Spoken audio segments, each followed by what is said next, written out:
ते मोर संगवारी ते मोर जान, तोर बिना सुना लागे ये जहान।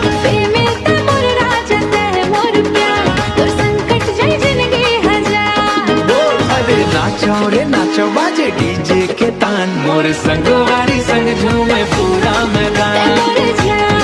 मैं तेरे जान, माया के रंग में रंगे मोर संसार। माले जब लेते मोर जिंदगी मायास, मोर सुना मन हा मुस्काई सत। तोर हंसी में जादू है भारी, तच हंस मोर दुनिया के रानी। तोर संग चलाऊं गाँव के गली, माया के बात कराऊं दिल खोल के। रहबे मोर हाथ ल धर के, जिंदगी कट जाही हंसत हंसत के।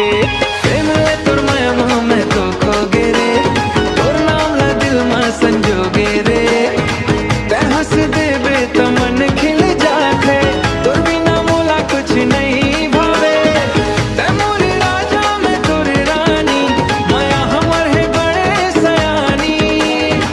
जग चाहे कुछ भी कहत रहे, और संग दे मैं कहानी।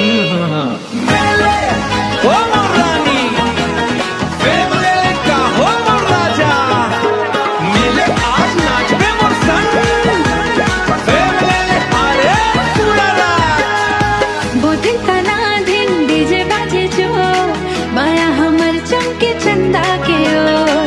दिन तना दिन झूमे गाँव, संगवारी संग मस्ती के छाँव। माले ते मोर संगवारी ते मोर जान, तोर माया माँ बस गे मोर प्राण।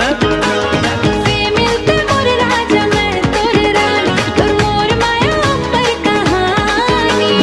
नाचो रे नाचो बाजे डीजे के तान, मोर संगवारी संग झूमे पूरा मैदान। मोर जान, मैं तोर जान, माया के रंग में रंगे मोर संसार। मेले मोर संगवारी, मेले मोर जान, वो हमर माया हमेशा जवान।